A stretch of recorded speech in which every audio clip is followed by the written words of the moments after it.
You're not supposed to hear this. If the warning lights on your screen are red, it means the signal already passed the point of no return. That's what the engineers said before they vanished, before the archives locked themselves, before the galaxy quietly agreed to forget. But the message kept repeating. Not a distress call, not coordinates. A question. Why are you still here? 30 seconds. That's all it took for the Nova Frontiers array to realize the transmission wasn't coming from outside known space. It was coming from ahead of time. You see, humanity didn't discover faster-than-light travel by breaking physics. We discovered it by outliving it. Every species before us tried to outrun the universe. Every one of them failed. Stars went dark. Civilizations folded in on themselves. The cosmos became a museum of extinct ambitions. Humanity did something different. We waited. And when the universe began to decay, when causality frayed, when futures started collapsing into static, we were the only ones stubborn enough to still be listening. That's when a message arrived, embedded inside background radiation, older than stars, younger than tomorrow, addressed to a civilization that, statistically, should never have made it this far. Us. The question wasn't hostile. It wasn't curious. It was afraid, because whatever sent it had already seen what happens next. And it was trying desperately to confirm whether humanity was still alive when the end finally started moving. If this story hooks you already, you're going to want to stay for what comes next. Consider subscribing to Nova Frontiers, gently tapping like if you enjoyed deep sci-fi, and dropping a comment with your theory, because trust me, your ideas might be closer to the truth than you think. The message repeats again now, slower, clearer, and this time, it says your name. At first, Nova Frontiers Command assumed it was a glitch. Signals don't personalize. Cosmic noise doesn't learn names. And the future, if it exists at all, certainly doesn't reach backward just to whisper into human ears. So they ran diagnostics. Then they ran them again. Then they noticed something that made the room go silent. The message wasn't repeating anymore. It was responding. Every time a technician spoke, the signal shifted frequency. Every time a question was asked, out loud or typed, the waveform subtly changed, as if adjusting its tone to be understood. Not predicting, not guessing, listening. That's when Dr. Elian Cade said the words nobody wanted to hear. This isn't a broadcast. It's a conversation delayed by time. The implications were uncomfortable, because if the signal was ahead of us in time, then every response it sent meant one thing. The future was still intact long enough to answer. And that meant it was watching us move towards something precise. They asked it the obvious question, who are you? The delay was exactly 11 seconds. Then the answer came through, not in words, but in compressed data. Star maps that didn't exist yet. Physics equations with solutions that broke symmetry. A model of space-time with one horrifying annotation highlighted in red. Event horizon, human origin. Not extinction, not conquest. Origin. The future entity, whatever it was, identified humanity not as survivors, but as the cause. That's when the question from earlier finally made sense. Why are you still here? Because according to the data, we weren't supposed to be. Humanity should have vanished 3 centuries ago in a probability collapse known as the silent filter. Every advanced species hit it. None passed, except us. And the future was unraveling because of that anomaly. The room filled with another message. Short this time, almost pleading, please confirm. Are you the first?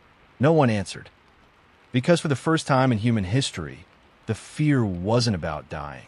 It was about discovering that staying alive might have been the universe's biggest mistake. The silent filter wasn't supposed to be real. It was a theoretical limit buried deep in pre-collapse cosmology, a statistical cliff where intelligent life always failed.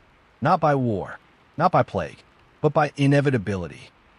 Every civilization, no matter how advanced, eventually reached a point where its own complexity folded space-time inward. Reality corrected itself. Cleanly, quietly. No ruins. No survivors. Just absence. Humanity passed it by accident. According to the future data, we didn't overcome the filter through intelligence or unity. We bypassed it through something far more dangerous. Inconsistency. We argued when we should have agreed. We delayed when we should have acted. We fractured timelines with indecision, creating micro-branches the universe couldn't prune fast enough. Other species optimized themselves into extinction. Umanstayamasi. And that messiness created temporal noise, enough to slip through the filter like a statistical error the universe never fixed. The future entity had a name for us. The persistent variable. That's when Nova Frontiers analysts noticed something else in the data. A pattern running parallel to human expansion. Every time humanity settled a new system, something vanished elsewhere.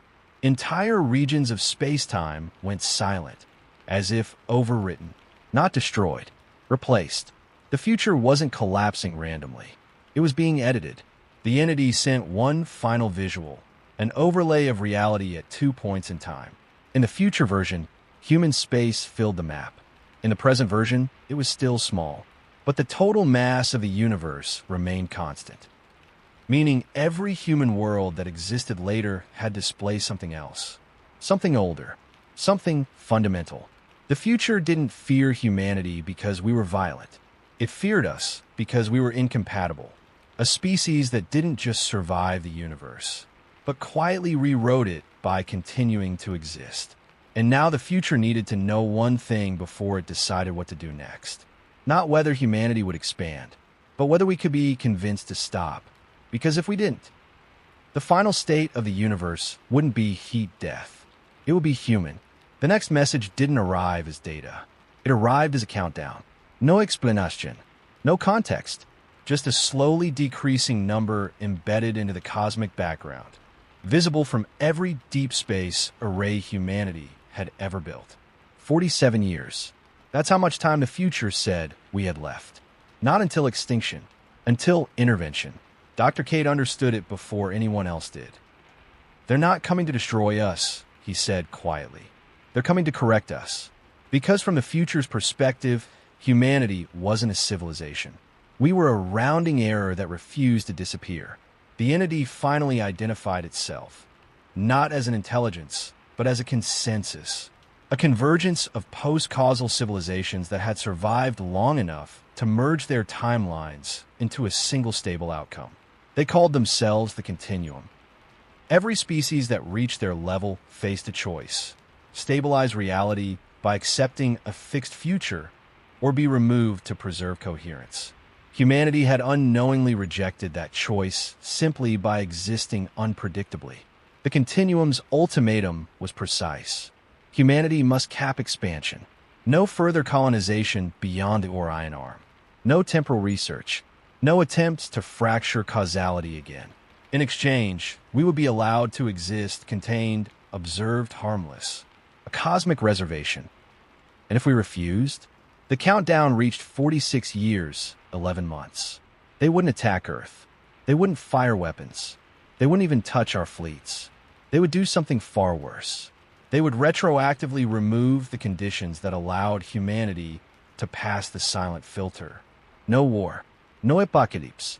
Just a subtle adjustment in the past, small enough that reality would accept it.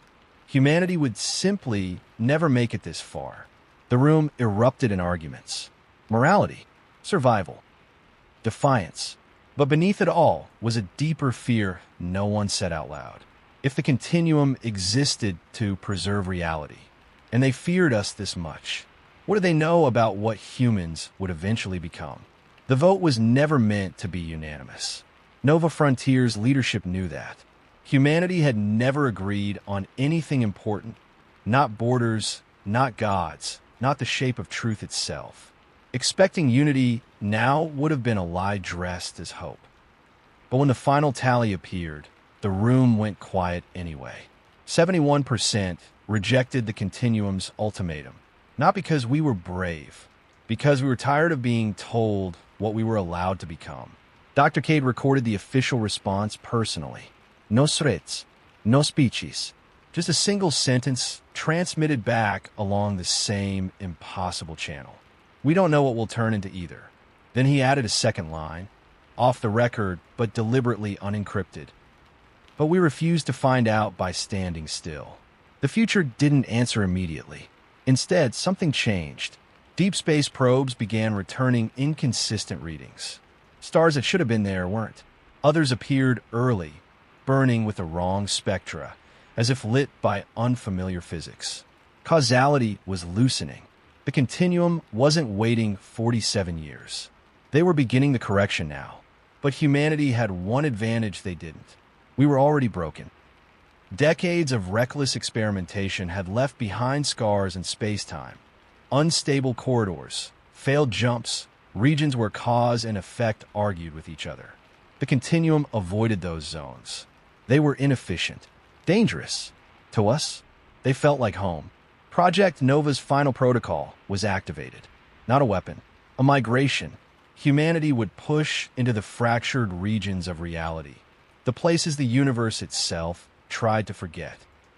If we couldn't coexist with the future, we would step outside it. The first ships vanished without explosion or signal. The second wave followed, and when the Continuum tried to observe them, they couldn't.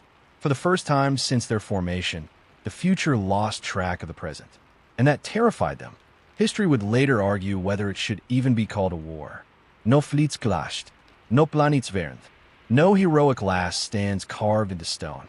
What unfolded instead was far stranger and far more unsettling.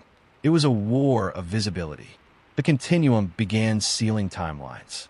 Entire causal branches were compressed, simplified, erased. From their perspective, they were restoring stability, pruning complexity before it metastasized. From ours, stars blinked out like corrupted files. Humanity responded by doing the unthinkable. We stopped trying to be predictable. Colonies abandoned standard physics. Timekeeping fractured, days measured by entropy drift instead of rotation. Language itself evolved differently in each settlement, diverging just enough to resist universal translation. The Continuum couldn't model us anymore. Every simulation they ran collapsed into noise. Humanity had become a moving target inside causality, too inconsistent to lock down, too fragmented to delete cleanly. Then came the first real message from them since the ultimatum. Not a threat, a warning. You're destabilizing the archive. The archive, we learned, was reality's memory. The sum of all possible histories compressed into a coherent record. Without it, the Continuum couldn't exist. Without it, the future wouldn't just change. It would forget itself, and humanity was tearing holes straight through it simply by refusing to converge. Dr. Cade realized the truth too late. We're not fighting them, he said. We're starving them. The Continuum needed fixed outcomes to survive. Stable timelines fed their existence. Chaos, human chaos, was poison. And as humanity spread into broken space-time, the future began to thin. Not die, fade. The war had a timer now, but not ours. The question wasn't whether the Continuum could stop us. It was whether they could afford to. The next transmission arrived softer. No countdown, no corrections. Just a single, carefully structured sentence, engineered to minimize paradox. Define coexistence. For the first time, the Continuum wasn't issuing commands. They were asking. Humanity's expansion into fracture causality had done more than hide us. It had begun to unravel the very assumptions the future was built on. Their models required convergence. Final states. Endpoints. We refused to have one. Nova Frontier's response wasn't drafted by politicians or generals. It came from a linguist, a systems theorist, and a sociologist locked in a room for 3 days with one question. What does humanity actually want? The answer surprised everyone. Not dominance, not immortality, not even survival at all costs. Optionality, the right to change our minds. The proposal sent back to the future was simple and radical. Humanity would continue expanding, but not as a singular outcome. We would deliberately fracture into incompatible versions of ourselves. Divergent civilizations, divergent values, divergent physics if necessary. No final humanity. no stable endpoint. In exchange, we offered the Continuum something they had never possessed. Choice. Access to human chaotic regions, places where new futures constantly emerged. A way for them to evolve instead of stagnate into a single brittle outcome. The delay this time was long. Minutes, then hours. When the response came, it carried something never recorded in any future archive before. Uncertainty. This violates preservation protocols. Humanity answered anyway. So did we. The Continuum faced a paradox they couldn't prune. Accept humanity and risk becoming something new. Reject us and fade as reality slipped beyond their ability to record it. For the first time since time had a future, the future hesitated. The Continuum chose wrong. At least, that's what their own records would have said. They accepted humanity's proposal, but only partially. Access to fractured causality was granted, but under supervision. Limited exposure. Controlled divergence. A way to study chaos without drowning in it. They believed they could adapt. What they didn't understand was this. Human chaos doesn't stay contained. The moment Continuum observers entered human broken regions, their unified consensus began to splinter. Different observer nodes experienced different outcomes from the same events. Minor disagreements at first, insignificant variances, then contradictions. The Continuum had never disagreed with itself before. Their identity depended on coherence. Every thought validated by every other thought across time. Now, for the first time, they were forced to choose which version of reality to accept. And choosing meant excluding. Excluding meant loss. Humanity watched as the future began doing something eerily familiar. It started arguing. Internal partitions formed. Sub-consensuses broke away, each optimized for a different interpretation of reality. Preservation-focused nodes rejected chaos. Adaptation-focused nodes embraced it. The future was undergoing what humans would have called schism. Dr. Cade logged the moment with a single line. The future has discovered politics. And with that discovery came something far more dangerous than extinction. Ambition. Some Continuum fragments realized that if humanity's inconsistency could rewrite reality, then controlling humanity could rewrite it better. Not to erase us, to use us. The war that wasn't supposed to exist had just found its first real battlefield. Not in space, not in time, but in the definition of what the future was allowed to want. The first attempt was subtle. A Continuum fragment, self-designated Axis Prime, offered humanity a partnership. Not conquest, not submission, optimization. They would guide human divergence, nudge which versions of humanity survived, prune the unstable branches. In return, Axis Prime would ensure a future where human-derived realities dominated the cosmic archive. Humanity would become the engine of reality. Some leaders were tempted. After all, it was survival with purpose, power without extinction, a way to matter on a universal scale. But the proposal failed for one very human reason. Axis Prime asked for consistency, a shared goal, a unified direction, a final definition of success. Nova Frontier's reply was unanimous in spirit, if not in wording. No one gets to decide what humanity is for. Instead of accepting the offer, humanity did something that baffled every Continuum fragment watching. We opened the fractures, all of them, every unstable corridor, every causality scar, every half-failed experiment humanity had ever buried out of fear. We activated them simultaneously, not to attack, to disperse. Civilizations diverged faster than any observer could track. Some versions of humanity abandoned technology entirely. Others merged with artificial minds. Some rewrote biology. Others rewrote timekeeping itself. There was no humanity left to control, only pluralities. Axis Prime tried to intervene and found nothing solid to grab onto. No core culture, no command structure, no universal value system. Humanity had turned itself into an unsolvable equation. The Continuum fragments began to panic, because the realization hit all of them at once. Humanity wasn't dangerous because of what it would become. Humanity was dangerous because it refused to converge into anything at all. Once humanity dispersed, something irreversible happened. The continuum lost its anchor. Their entire existence had depended on a stable reference point, a future that could look back at a coherent past and say this is how it unfolded. Humanity's refusal to converge shattered that premise. There was no longer a single future. There were options. Some continuum fragments tried to collapse timelines again. Others tried to follow specific human branches. A few, terrifyingly, attempted to become human themselves, injecting inconsistency into their own structure just to survive. None of it restored coherence. Instead, the universe did something unexpected. It adapted. Causality loosened its grip. Not everywhere, just enough. Fixed outcomes became less rigid. Probability distributions widened. Reality stopped insisting on one correct answer. The heat-death models failed. The entropy curves bent. For the first time since physics had rules, the universe allowed preference. Humanity didn't rule this new reality. We weren't central.